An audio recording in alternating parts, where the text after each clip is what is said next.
I read to you from Matthew 26 this evening, Matthew 26, beginning at verse 17.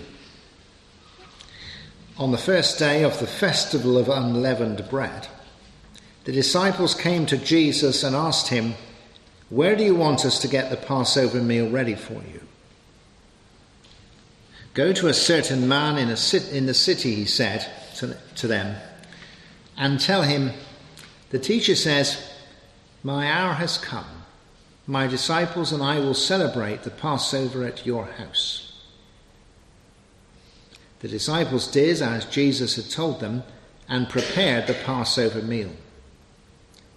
When it was evening, Jesus and the 12 disciples sat down to eat. During the meal, Jesus said, "I tell you, one of you will betray me." The disciples were very upset and began to ask him one after the other, "Surely, Lord, you do not mean me?"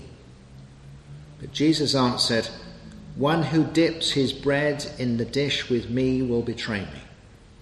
The Son of Man will die as the Scripture says he will, but how terrible for the man that betrays the Son of Man. It would have been better for that man if he had never been born." And Judas the traitor spoke up, "Surely, teacher, you don't mean me?" he asked. But Jesus answered, "So you say." While they were eating, Jesus took a piece of bread, gave a prayer of thanks, broke it and gave it to his disciples.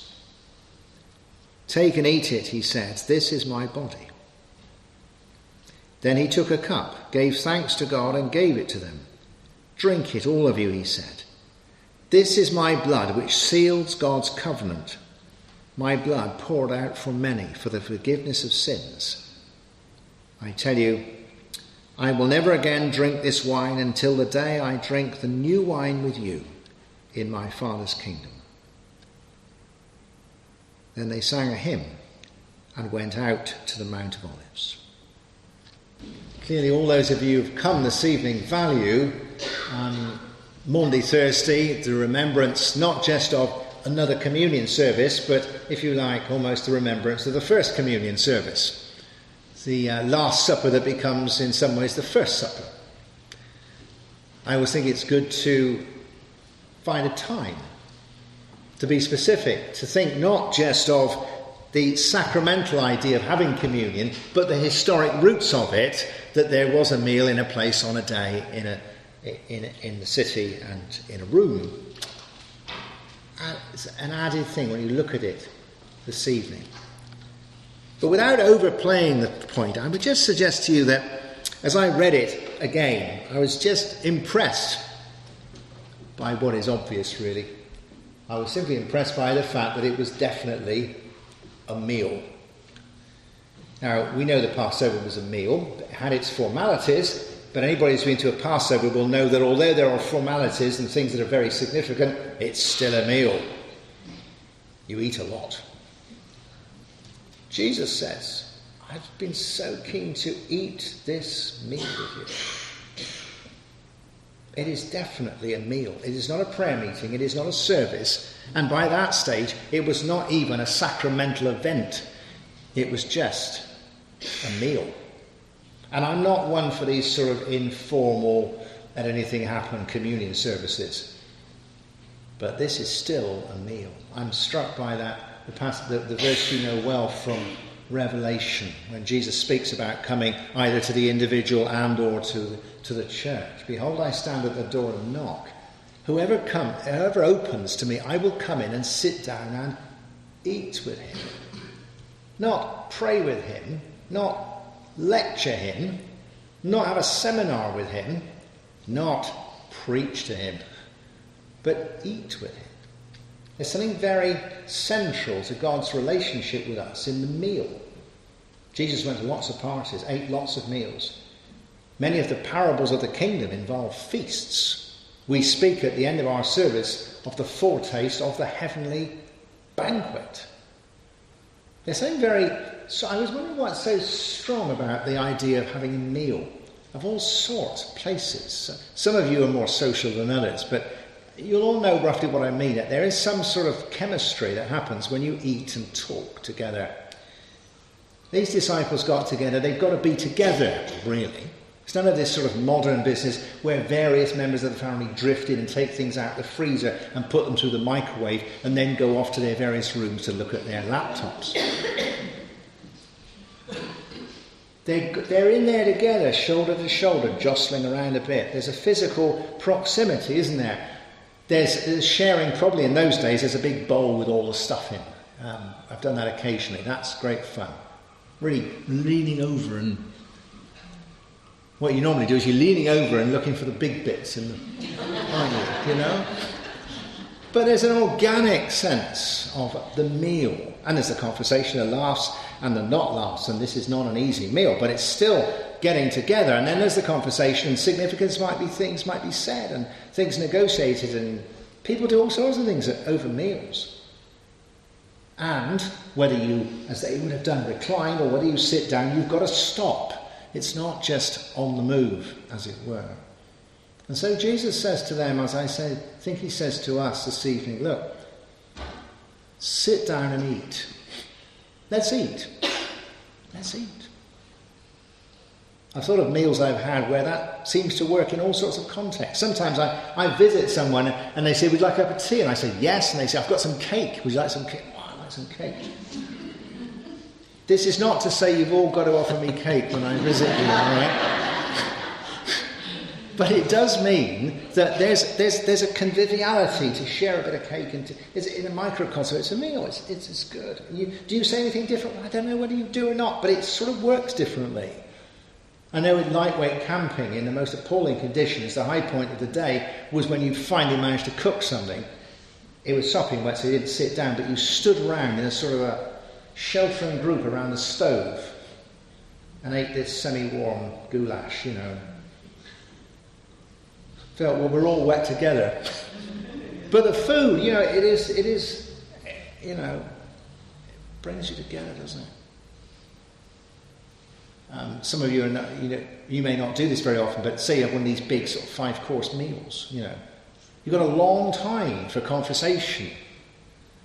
Lots of opportunities. I remember when we lived in Cyprus, seeing about 9 o'clock at night, well, at least 8. When it was darker, it wasn't cooler, but it was darker.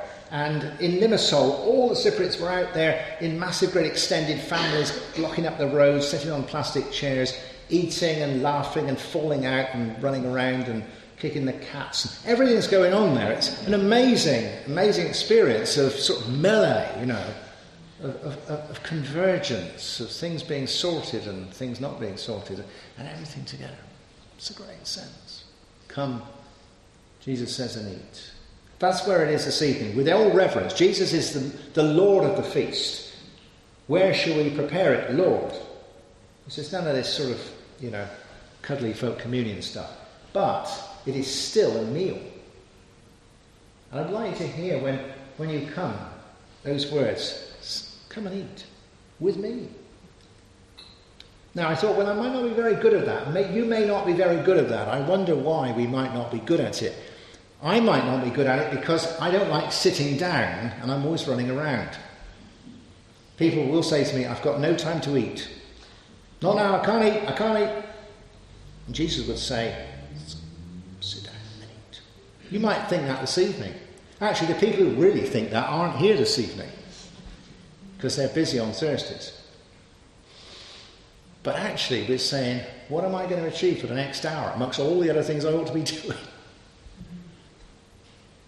In a more profound level, though, if we are Christian disciples, and especially Methodists, we've been trained to be active. When we were in Nottingham, there was a Methodist luncheon club, but that was a bit of an anomaly. It's more of a rota, isn't it, in Methodism, for doing things, you know. It's more property committees than luncheon clubs, aren't there? I'd like to be active.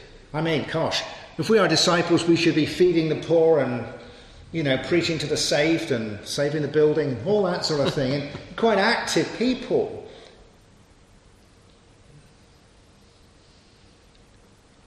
The disciples were active. It's interesting, I noticed this from Palm Sunday, that both at Palm Sunday and in this case, Jesus tells them to get everything sorted out. He's kind of got his things sorted out, but go and find a donkey, by a man that will show it. Go and find a room by a man that will... They've got plenty to do. They've got the rest of their lives to be busy, but now, just sit down and eat. I think that, to do the sort of waiting and sitting and being. After all, some of the best decisions I've ever had made occurred at meals. It's a great thing to get some people together who you want to do something with, or you're selling an idea to, or need to be bonded together. Let's eat. And people sometimes say, oh, come on, let's just do the business. We don't want to eat. But that perhaps is the business. Perhaps on a more profound level, I'm not good at just hearing Jesus say, look, come and eat. Because over the years we've been taught to spiritualize the whole thing. After all, we were brought up with that sort of philosophy which said that spiritual things were important, but physical things less so. What you wore wasn't important, what you looked like was important. Buildings weren't important, it was the spiritual reality of it. And in fact, that's perhaps why we've boiled the whole communion down until, although we've got to have bread and wine, we're going to have as little bread and as little wine as we can manage. You notice that? It's absolutely minimalised. I had tea before I came. That's very wise. Because the spiritual is the important thing. Well, it is. But if you over-spiritualise it, I think, very rightly so, you feel totally unworthy before the Lord. Because of our ordinary common to garden sins, we are not worthy to meet with Jesus in a deeply spiritual way. The more I think about it, the more difficult it is. But then, those disciples were not much of a bunch either, were they? One of them was going to betray Jesus. One of them was going to deny Jesus. The rest were going to abandon him and run away. And in the meantime, they were all going to argue and squabble about who it was going to be. This is not a good bunch. But the great thing about the meal is that Jesus doesn't say they're a great bunch. He doesn't condone their sin. He just says, eat. I've been in meals like that in family when it's not going well, and somebody has said, look, just eat. Have some more. But again, if you come this evening feeling I'm very unworthy of that, that's a very good thing to feel. Jesus says, just eat. Because even if you are denying Jesus, even if you are betraying Jesus, even if you are about to run away, if you aren't a very good disciple, whatever sort of sinner you are, you can still eat. People in jail for the most terrible crimes still eat. And there is a sense in that just eat that Jesus accepts us in a basic way, unconditionally. Not to condone our sin, but to say that when we've sat down with him, that's where he might begin to deal with it, rather than in some sort of spiritual, theoretical sort of way. It's amazing that Jesus will be around with us and hang out with us when we are sinners. In fact, that's precisely why he came, because we are sinners. None of those disciples would have been in the meal if they'd had to pre-qualify. Or perhaps I don't want to sit down and eat because, and I've hinted at this already, because I now know the great significant things in this communion service. And let's do the significant things. The meal was just a sort of context. The two huge significant things. First of all, this is my body, this is my blood. The prefiguring of the whole crucifixion, the whole atonement, the whole cross, the whole forgiveness and salvation gift of God. Huge. Let's get to there. That's the big thing. And they ate a bit of here and they ate a bit there. But the big thing is he said, this is my body, this is my blood. The whole of Easter is laid bare before us. And do this in remembrance of me. The whole idea of a sacramental, ongoing feast is initiated. A sacrament really is an encounter experience which is pre-designed by God. You can have all sorts of encounter experiences because Jesus is everywhere, on mountains, in buses or whatever. But sacraments tend to be ones that he's sort of suggested. And this is one of them. But that's a huge thing. You think, let's get on to the big stuff. But unless you're at the meal, you never get round to the big stuff. How can he say, this is my body, unless there's some bread around that we're all sharing and eating? How can he say, this is my blood, unless there's some wine that's being shared? How can he say, do this in remembrance of me, if we're not doing anything? It is out of the meal that it all grows. It's a bit like some meals that all of you will have been at, where you've talked about the weather and Mabel and all that, all the way through. And then somebody says something, and you're glad you were there. So it's not to shortcut it, but it's to be there, out of which the encounter grows. An encounter with the living Lord. We say very rightly that communion, it's good to remember the present, the past and the future. That Jesus is alive and with us. Remember his sacrifice on the cross at the first Easter, and to look forward to the heavenly banquet. But unless we are here at the meal, there is no living bread to be shared. Unless we are here at the meal, there is no broken bread to be shared. There is no crucified Christ. And unless we're here eating this bread, then there's no real foretaste of anything. So out of all of it, the profound and the great thing has come. Of the bread and the wine and the mixing it round and dipping it in and all that stuff. But it comes. It is out of the ordinary thing of this life that Jesus meets us. And so this evening, as you come, perhaps you think, I've just sat down. That's good, says Jesus. Just let me feed you. You think, I'm not really good enough for this. Jesus says, you're not here because you're good, you're here because you're hungry. He says, I say, let's get to the big stuff, shall we? Didn't even come for a sermon, I came for the communion. And Jesus says, well, just let's eat and see where it goes. And then, apart from probably Judas who pushed off, they all went out together. Oh yeah, they all split up and it was terrible after the garden, but they all got together again at breakfast after the resurrection on the beach. That's another meal. And then they went on again and again and again. When we leave here, we'll all go into different places, but Jesus will go with you all. It won't be one of these meals you, I'm sorry, that's over. Well, perhaps it is over. But those things that are wrought around the table and the meal, they last. They go on.